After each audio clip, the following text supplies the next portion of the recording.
Gentlemen, Oi, oi, oi, oi, fellas, the boys are back. Woo. Cooper, do you feel like you can still hang out with us? No, Oh yeah, you're 100%. are Now that you you built allowed a to be with city. non-burners? Let's just say I tapped into the source for a little bit. Had a great week at Burning Man. We unplugged, went off the grid. Lucas I know was also off the grid for a little bit as well. So there was a big off the grid theme here at NAC for the last couple days, couple weeks. But I'm back in the office, feeling good, ready to rock and roll, baby. First time burner. Let's get the rundown. Go. First time burner. Yeah, Are let's you go. a new man? First time, long time. I wouldn't say I'm a new man. I would say it was definitely the coolest festival experience I've ever been to. And I've been to quite a lot of music festivals in my life. Obviously, it's much more than a music festival, but the extent of it, the camaraderie, the community, the self-radicalization, the decommodification. There's a lot of principles there that you just got to see. Came back with some new words. Yeah. Wow. It's just, you had to be All there. right, You let's had to move be off there. the Burning Man shit. We're done. Yeah. All good. All good. Cooper doesn't So believe in round it money out, Coop. anymore. Round it out. Yeah. Overall, would you recommend going to Burning Man? I would go give it a again? 9.4 out of 10 for me personally. I want to give a big shout out to Camp Node. Shout out to Jesse Grushak, fellow crypto friend of mine. Shout out to Gio, Joe Bender, Dorothy, a lot of the camp leads who made an incredible camping experience. I met about 40 or 50 great human beings at the camp. Shout out to Louis the Child, Blau, John Summit, some resident artists staying at the camp. Shout out to Hip Hop Barbecue, the Pickleball, Tycho Sunrise set. It was great, honestly. Just 7 days, fully in the mix, fully in the trenches. And it was very intense. So I will say that. Be prepared for all the elements. You're fending for yourself out there. It's like there's mud, there's rain, there's wind, there's dust. You're pulling up out of a tent, just walking through the mud, cold showers. You got to pick up your weight. You got to set up the camp, tear down the camp, do a bunch of tasks every day, make sure everyone's taken care of. It's a lot of energy, but I think that's the point. And so definitely I would say not for everyone, but if you're willing to get down and dirty, really let go and let loose, then yeah, 100% recommend. Would you do it again? I would do it again. Yes. I don't have a burning urge to immediately go back next year. I feel like I checked it off my bucket list, but I definitely feel like I will be back at some point in the future. Lucas, is that similar to what you went through last week? Yeah, up in Malibu, dude. Yeah, very similar vibes. Was fending for myself at Cafe Habana, having some fish tacos, maybe a Pacifico, had to do some chores every day, really make sure everyone was taken care of. And Cold I felt showers. taken care of. Cold Showers, Cold dude. lunch. Yeah, the ocean was probably kind of cold. Yeah, the ocean was great. But overall it was a nice retreat offline. Wasn't on my phone. Pretty much had like all the apps blocked. And pretty much just use it for like maps and getting around, which was super nice. And Any takeaways? Yeah. Stop scrolling. Yeah. Are you scrolling less? No, post. A little bit, yeah, for sure. I'm definitely more conscious about it. But just felt like more at peace, not like always being plugged in, always having to check socials, always, doing that stuff and being completely plugged in at all times. So definitely some lessons there. And it was just good to reset a little bit. Good to reset for this big new launch that just came out today, huh? Pods, clips, let's go. Clip it. Let's go. We're fired up. Yeah, we shipped Pods clips today, so pretty much incentivizing anyone to create clips for their favorite podcasts and getting paid out based on the number of views. We've been building this for about 2 months now, and just stoked to get it out there. I think, I'm always reminded about shipping, the dopamine that you feel of just getting something out there, getting it to the public. Feels good now. Always feels good. We had some good partners helping amplify the reach, and just overall, I think really positive feedback on the product so far. So what is the product? Yeah, tell us about it. Yeah, so any podcast or really any brand can come in, create a campaign, fund it with a budget. They can set a CPM. They set some basic guidelines of like, hey, tag us on YouTube or wherever, and then they upload a media or a Google Drive with the media assets so people can download the MP4 files, And then you select the platforms that you want those videos to be posted on.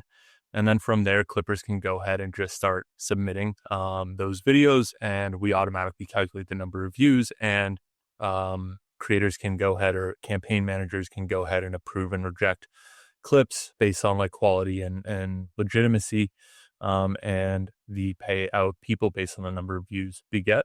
I think more broadly, or just taking a step back, I think one of the big things that we realized over the past, month when we started building this was we have a really solid, deep catalog of podcasts in crypto. A lot of them, or all of them, are all looking to grow. And in reality, Pods as a minting platform was a monetization play. But most podcasts today would rather, if you have 100 listeners, like us, we'd rather grow this to 10,000 listeners than monetize, $10-$20 on every episode. So it was really just thinking of like, how can we leverage on-chain incentives to drive off-chain growth? And clips, is kind of the core playbook for podcasts today and short form content as a whole. And it's just really doubling down on that vertical and incentivizing that and creating a marketplace for that to happen. The earn meta continues. Clip. Yeah. Clip Just to earn, keep baby. clipping. Just keep clipping. Good meme. So if you're listening to this, clip this, share it, get some views, and get paid. And maybe if you're a PumpFun streamer, is there a way for them to use clips? Pump.fun, they can obviously, they can just pay out people in USDC on base if they want to. Where we want to go to next, is pretty straightforward of like, how can, today you use USDC, but how can you use any ERC20 coin or ERC20? And part of the original thinking was like, look, if we're heading into this future where every creator has a coin, how can you actually leverage that coin and that capital to drive growth to your audience and actually grow your channel? So that will be kind of over the next few weeks. We'll probably implement and launch that as well as one of the features. I got a coin. Chevy's got a coin. Well, Lucas? I think David has a coin. we have a coin. We have a coin. We have a coin. Could be A kind lot of of cool. coins. Everybody's Clip got some coins. NAC, earn some NAC. Earn some NAC, do some clips. Clip NAC, earn NAC. Grow Possible. NAC, earn NAC. Grow Yeah, NAC, and I earn think NAC. actually Flip like to that's part of the coolest part is like you can help a podcast grow, and then you kind of get upside in that podcast or like that creator as a whole, right? So if you're helping them grow and you actually earn their coin, you're getting upside and ownership in that creator as well. And it creates a pretty powerful, should I say it? Flywheel, Say it. maybe? Woo. Oof. Just a There flywheel, it is. maybe. It's good stuff. There it is. Congrats to the Pods team for shipping this. Congrats on the ship. I'm Lucas, excited to play congrats with on the this. ship. I need to submit some mid podcast content to get clipping. Love it. Why don't you do that this week and come back with a little product review for us, Chevy? Yeah, A live I'll do product that. review. Let's do it. It'll be I good. like that. Let's do it. Awesome. Love it. All right. Thanks, guys. Love that. So that, All right, that was well, a that's it good for that was this a good episode. thing. That was a good thing that came out of your hibernation. That's great. Fired up to ship and improve pods. Love that. Let's go. New vertical, new area to be tackling, Ship it. growth and distribution think- on top of monetization. We touched on this a little bit there, but let's go into the streamer coin narrative a bit from there. I feel like, we brought up Pump.Fun, streamers, clipping, etc. I feel like there's definitely a renewed source of energy around these streamer coins lately. I saw that last week, Bonk partnered with Kick to be the partner for some of their streamer coins that are eventually coming out. Don't really know the exact status of that, but that's what I've been told. We had a little uptick in some different streamer coins on PumpFun, getting a nice little run. I think due in large part to this new PumpFun fee structure that just came out. What do we think, guys? Bullish streamer coins? Do we hold some streamer coins here? Do we like them? Do we not like them? How are we playing the streamer coin matter here? We've been big on the streamer coins. We'll give a shout out to our main man, Faultproof Ben. He's been bullish on them for quite a while, and I've been following him on this. I'm owning, I think right now, outside of just like decent amount of pump, is some Diddy Bop, Gen Z TikToker. I think he's got 1 million plus on TikTok. He's just a funny dude. I mean, he's crazy. He's crazy, but good stuff, good upside. And then I'm also holding some Rasmer, and some Gainsey. And I got rugged last night on Kook capital a couple times, which sucks, but that's showbiz, baby. That is showbiz. Also give a shout out to the Based House, based with 2 Ds, the streamer house out of LA that has been basically working with like new PumpFun streamers to just help them create content and just like uplift their brand. So Never Goon's in there, iSeam's in there. The Based House token's great. Raspberry makes a couple of guest appearances here and there. Shout out Soul Jakey. I definitely am very excited about that pocket of streamers, and it's cool just to see them doing something that feels unique in kind of this wider creator coin meta. So definitely bullish streamer coins on my end as well. Also, shout out to Naomi from BP.fun alum. She's been streaming quite a bit, experimenting with streaming coins. I'm trying to find one of her tasks. Yeah, she has a streaming coin from the platform. What is it? Mitch just launched a streamer coin that wants like 20 mil. Yeah, Retake is the streaming platform on Base. I'd actually talked to them today, but they're more OGs. So it used to be Stream TV, and then they pivoted into like creator coins or streaming coins, I guess. Makes sense. Which is interesting. What do we think about this new PumpFun fee structure, huh? Sounds like we're all pretty bullish pump here, maybe. Lucas got a bag, I got a bag. David, you got a bag? Bullish. I've got some pump. I'm bagless on the streamer coins right now. I just maybe I'm wrong. I just don't see how I don't see them as long-term plays, and I don't feel like I have the time to play them short-term. So it's hard for me to get behind one that I feel like I would hold for like 6 months to a year. That's kind of where I want to be playing right now. And on the streamer coins, I don't have that like gut feeling of like, okay, this one I'm holding for like 6 months to a year. And maybe I should just buy like the top 5 and call it a day. But that's kind of where my head's at with it. Not that it's not going to be great for creators. It seems like creators are making good money. But I'd rather be out there taking a shot at Zard or Hutch. Yeah. Well, I was going to say, before we transition to that topic there, Lucas, why don't you read this PumpFun tweet that you're looking at here about these new fees? This isn't me. This is Adam, I think. Oh, Adam. But so we got 10x more creator earnings via dynamic fees and 10x faster processing of CTO creator fee applications. I actually just looking at this right now. But I guess it's just laying out the problem that you can't really increase the fee percentage because it affects the demand side for traders, and that launching a coin and building a project around a coin is expensive. So they introduced dynamic fees, which is exclusive to PumpSwap, designed specifically for acceleration and longevity, guys. Acceleration and longevity. I actually don't want to read this entire thing. Coop, it looks like you've done your research on this. What is actually enabling 10x more fees over here? I mean, just looking at that tweet, it sounds like as you're earlier on in the coin's life cycle, the fees are higher. And then as the market cap goes up, the fees become lower. And so you're basically just capturing more of the fees early on in the launch of the coin. And I guess the intention here is that for smaller coins and smaller creators, which obviously aren't going to have like $1 billion market cap, they're capturing a larger percentage of those fees up front. So definitely pretty bullish. I would say just in general, I feel like Pump is really committed to getting their creators paid and just like really leaning into this whole creator coin, streamer coin narrative. So feels pretty on brand and people seem pretty excited about it. So I'd say definitely W Pump here. W Pump for sure. I feel like this is why do you guys think traders benefit? There's no incentive to trade on Pump now, given the fees. Never has been. What do you mean there's no incentive to trade on Pump? I don't know. I'm skimming through the comments. Chevy pulled up. Do you guys feel like this competitive to Zora? Like, I feel like there's totally like, people are basically deciding whether they're going to be on Pump or Zora, and it feels like Pump is winning.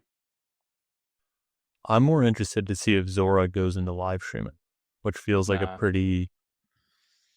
No, wait, for sure they go into live stream. They released their video product a week or two ago. They live stream themselves. They're gonna for sure go into live streaming. Yeah, it's just like if you think about it, like Twitch is a very different platform from TikTok Live, right? Like you can go live on TikTok, but it's just like one of the features on TikTok. It's not like the core offering.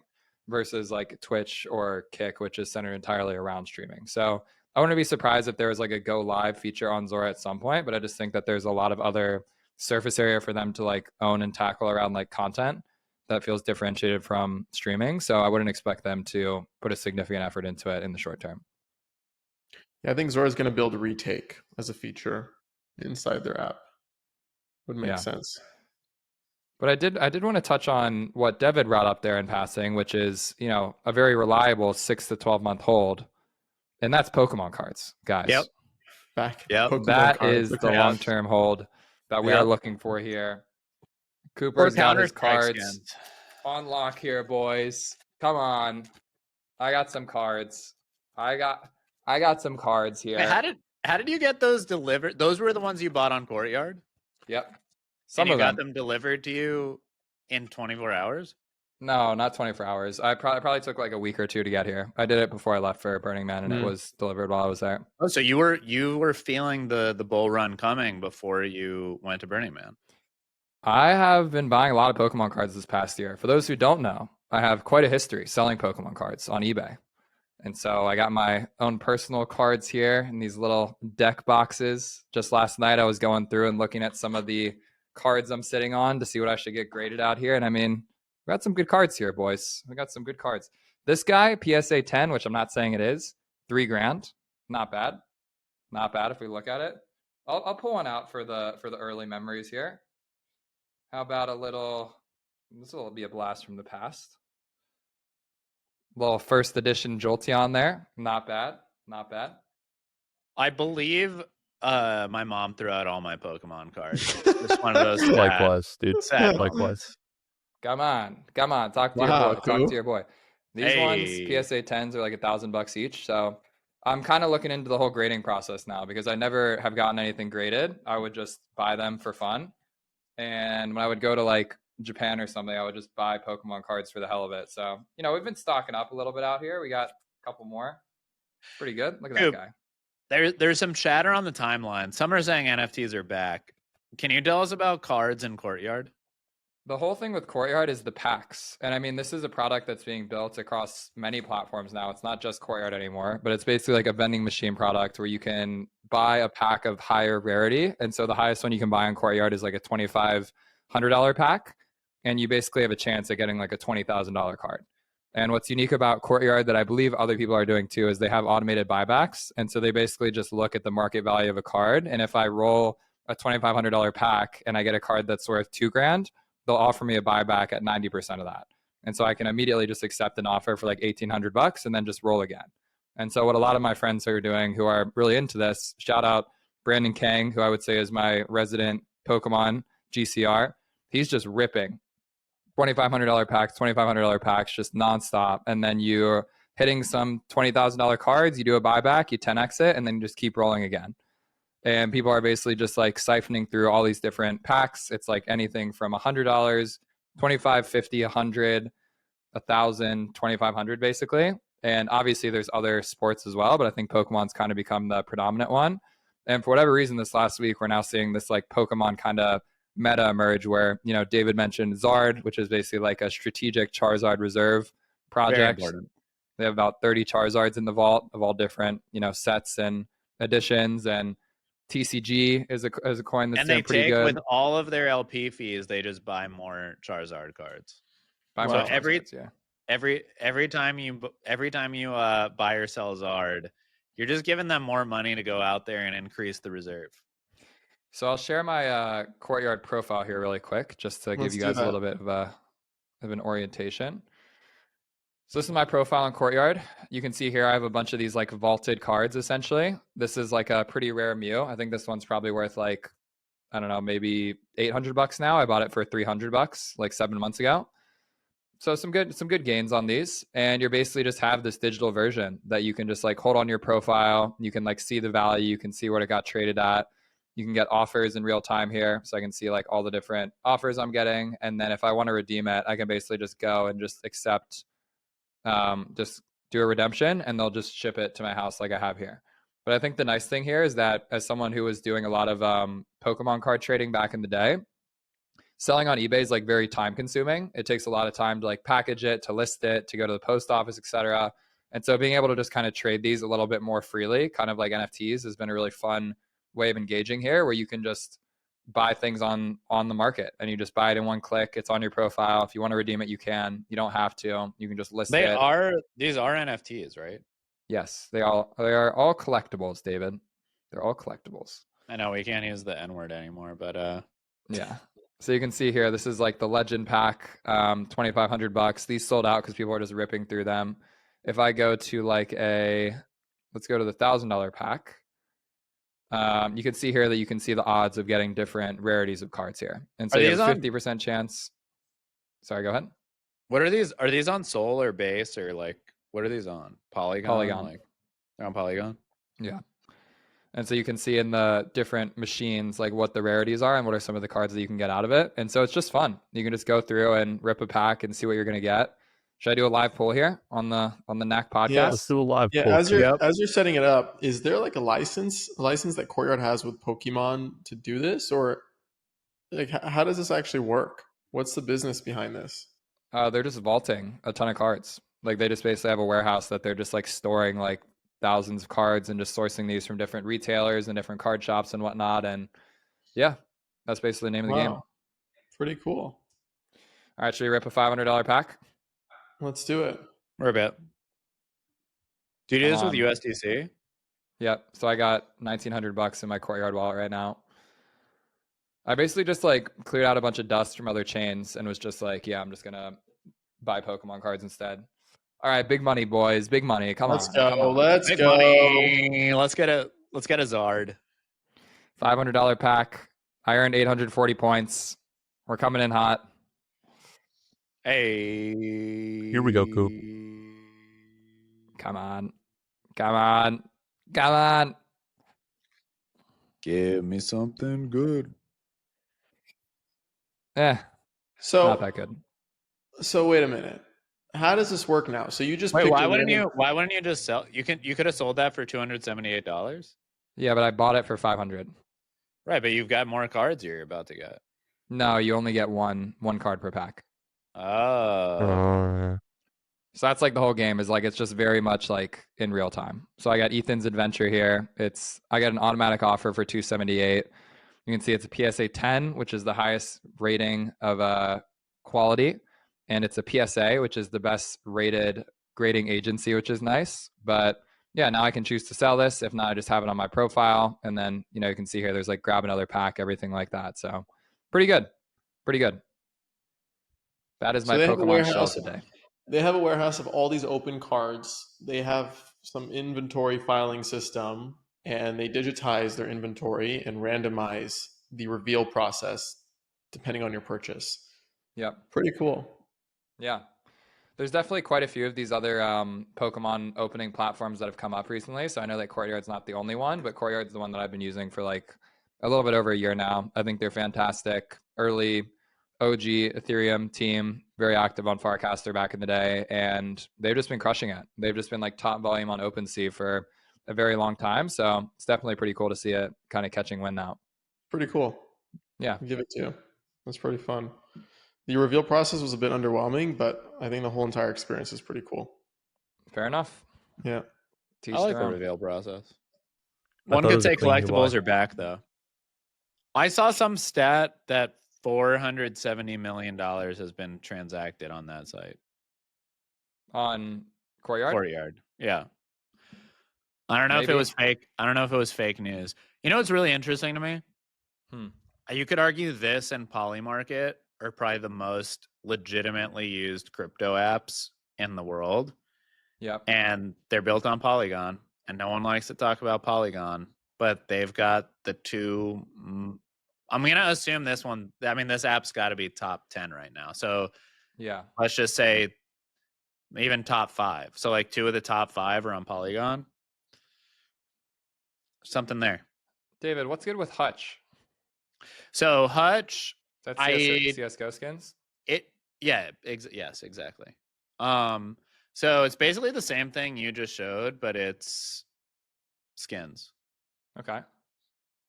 Cool. I feel like like it. we're gonna get. I feel like we're gonna get a little bit of this this meta going on here. I think it's gonna continue, and I think Hutch, Zard, cards, bullish, Bullish. very bullish. I like that. Going back to some more of the NAC centric topics here. Adam, I heard there's a tweet going live tomorrow. There is a tweet going live tomorrow. Blueprint Cohort 3 is being announced, and applications are going live. Let's 300K, go. 10 creators, how to make a living on chain as a creator using your content. It's less about content virality because the game has changed from a year ago of how content gets distributed, but it's more so content monetization and using crypto rails as a way to do that and achieve that. Make money from your first post, your archive, and your future catalog on bp.fun. Really excited for Cohort 3. Previously, we ran incentives basically using other folks' coins, other tokens that we got as grants, which is still going to be the case for Cohort 3, but we're going to be introducing a new hybrid model combining the best of NFTs and the best of ERC20s, replicating what we did with the Mint podcast the last 6 months and what we replicated, or what we did with the Create coin on bp.fun last 6 months. So a bunch of things we actually have never talked about on the podcast because I was kind of leading up to this moment for Cohort 3 to share more and open more about what we've been doing. But nonetheless, incredibly stoked, very, very excited for Cohort 3. Been a long time coming. And yeah, I can't wait. I can't wait to see all the applications. What kind of creators should apply to Cohort 3? Video creators. That's the focus. Still video creators, still focusing on video content. Video creators from different verticals. It could be music videos. It could be short form, long form videos. It could be podcasts, but video related podcasts. It could be digital art, but like visual art. Doesn't really matter. We're still going to create a buddy system depending on the type of applications that we get, the types of applications that we get. But nonetheless, video content is the winner over here. So if you're a video content creator, Blueprint Cohort 3 is for you. Yeah. Chevy, how do you feel about giving everybody a big airdrop with all the Zora funds you have? Oh, what Zora funds? You know, from you've been using Zora for a long time. You know, where's that? There were big claims. I know Hume has done some Zora claims. We've reinvested that. We've bought some Zora creators. Like, I feel like that's what BP should be doing. It would be nice. It would be nice, but unfortunately, majority of our Zora airdrop is locked, and we can't access it. Yeah, a lot of money is locked, but we're trying to figure it out. We're trying to figure it out. Why is it locked? Because a lot of the funds were allocated to splits contracts, and a lot of the splits contracts are immutable, so you can't necessarily sign on behalf of the splits contract to claim funds. But I think it's something that Zora, it might be misinformation, but we're actively trying to figure out actually how to claim it despite the splits contract being immutable. So it's an active discovery process, but a lot of money is potentially lost. But we have a few people working on it to help us recover and see what we could do.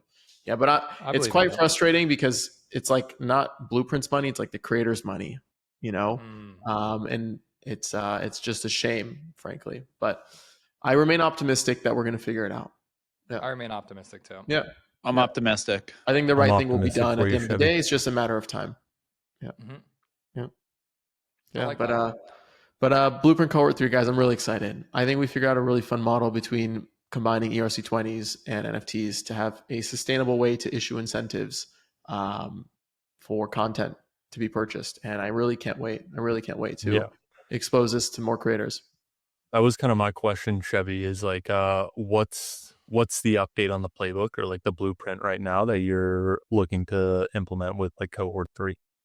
It's basically using your creator coin, your profile coin. You have one coin per creator and you use that coin to run incentives. And a lot of platforms, they issue these incentives or these coins, as a way to just give the full majority of the supply to trade. And there's different models for vesting and whatnot and unlocking. Our whole idea is to actually own majority of the supply and give it away, all of it away with time. and use your content sales in the form of the NFT and all the revenue that's derived from each transaction to support and funnel value back into your ecosystem. And create one harmonious loop where you genuinely align incentives with the collector, where they can speculate and trade the way they want, but you're also earning marginally more because you're capturing value through the NFT and redistributing a lot of that revenue back to supporting your ecosystem. So that's the model, high level, and a way to sustain the incentive model without traditionally relying on grants, where previous cohorts, we'd actually coach creators on how to go get grants. And creators have gotten hundreds of thousands of dollars worth of grants between cohort 1 and cohort 2 post-graduation. But creators are not good at B2B sales and campaigning and going to ecosystems and whatnot. So we created a new way to basically sustain the incentivized mint process in a really fun, elegant manner, I frankly think.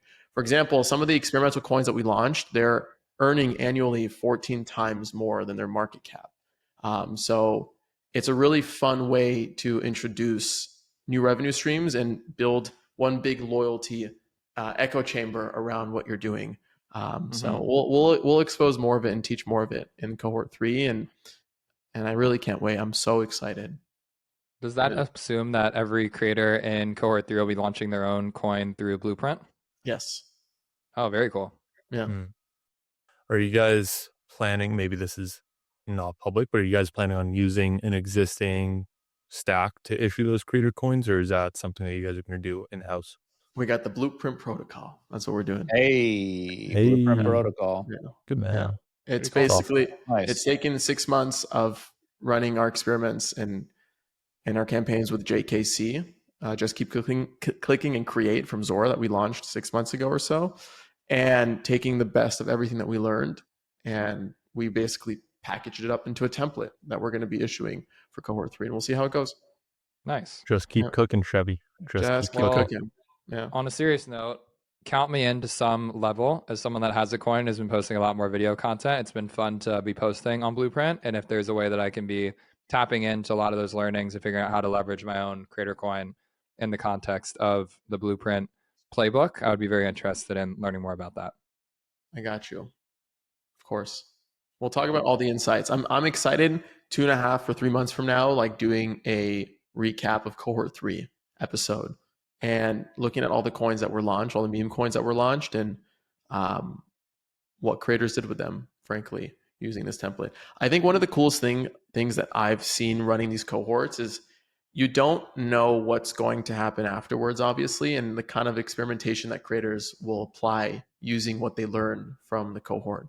I think a great example is like someone like Toady Hawk and Betterment, and arguably one of the more active Farcaster mini apps in that ecosystem, and just like completely is killing it, right? Getting creators paid, running really fun campaigns, using tokens as incentives to get people to spin, and getting creators paid and helping collectors earn. And I think it's beautiful. So I'm excited to see what happens from this cohort, that and what insights they're going to take and what new experiments they're going to compound on from whatever we teach them. So it's going to be good. It's going to be really good. I can't wait. I'm so excited. I'm so fired up. Let's go. So by the time this goes live, the applications will be open. So where should people go to apply to cohort 3? bp.fun/apply. That's it. Pew, That's pew, it. pew, pew. Love that. Yeah. Feels like a pretty good spot to round us out here, Lucas. You want to take us home? Is that it? Quick 34-minute episode here. Gotta keep What it a lovely quick. time. 2025. Yeah. Keep it snappy. Thank you so much for listening to this episode of Not a Cartel. You can find every single episode on chain and online at pods.media/notacartel. You can clip this episode and get paid for it in USDC at clips.pods.media. And episode 31, guys, we're on our way to 100. Keep it I'm going. right at 100. Episode by episode. And we still We'd love to haven't see all it. been in the same place at the same time. So maybe by 100, we'll figure that out. Yeah. 1. Love it. All right, Great, fellas. guys. Thank you.